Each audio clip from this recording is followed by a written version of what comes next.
Hello, everyone. When we were in Edmonton's White Mud Creek Valley back in September, we came across two muskrats that we were able to film, and I promised in the last video that I'd show them to you.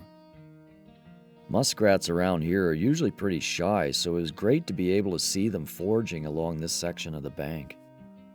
So if you're into fuzzy cuteness and a lot of nibbling, this video is for you. However, there was one that found an insect to eat, which I'll let you know beforehand when the scene comes up so you can avert your eyes for a second if you choose.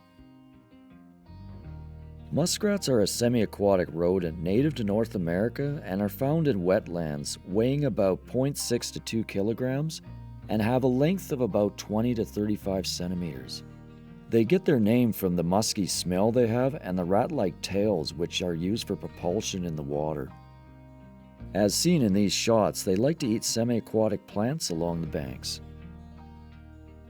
This guy is making sure he picks the best grasses before taking them down to the creek to wash and to eat.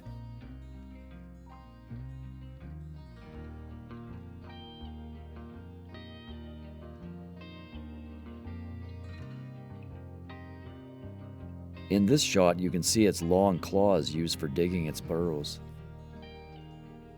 And here is the warning where he departs from his fluffy cuteness to eat a disgusting insect.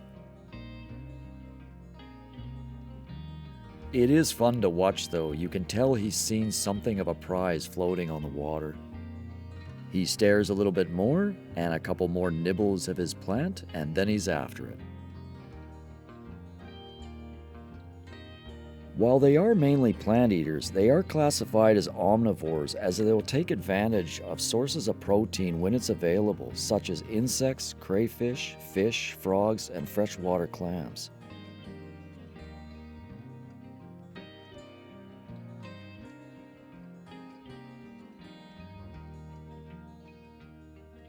Okay, you can look again. He's back to fuzzy cuteness. Notice their webbed hind feet in this shot. They are good swimmers and can get around using their tail and those hind feet.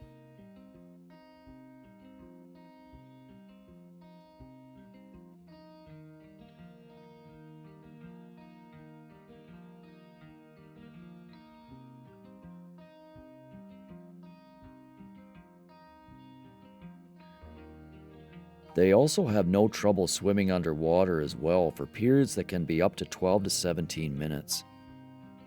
Most of the time within flowing water, they will create a shelter by burrowing into the bank with an underwater entrance for shelter and protection. However, when living in wetlands, they can make lodges out of grass reeds, cattails, and sticks. It should be noted that they are not related to rats nor to beavers. In the case of beavers, the only similarity is that they build lodges. Good morning. These two are probably a couple and potentially could be raising young, as females can have 2 to 3 litters per year, averaging about 6 to 8 young. It is generally believed that they do not store food for winter, and there is evidence that cooperative relationships do exist between beavers, such as living in beaver lodges and sharing space, especially during the winter months. When I was on the farm, and Native Americans long before, we could predict the amount of snowfall in the coming winter by observing the timing and size of their lodges.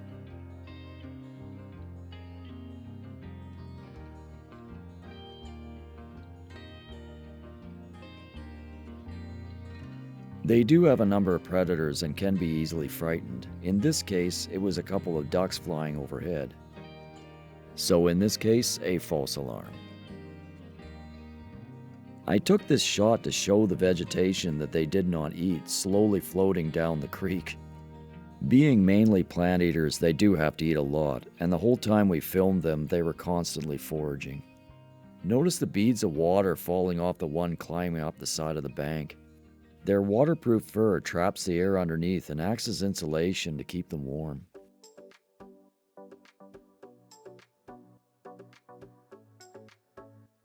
I hope you guys enjoyed that. I certainly enjoyed seeing and filming these ones.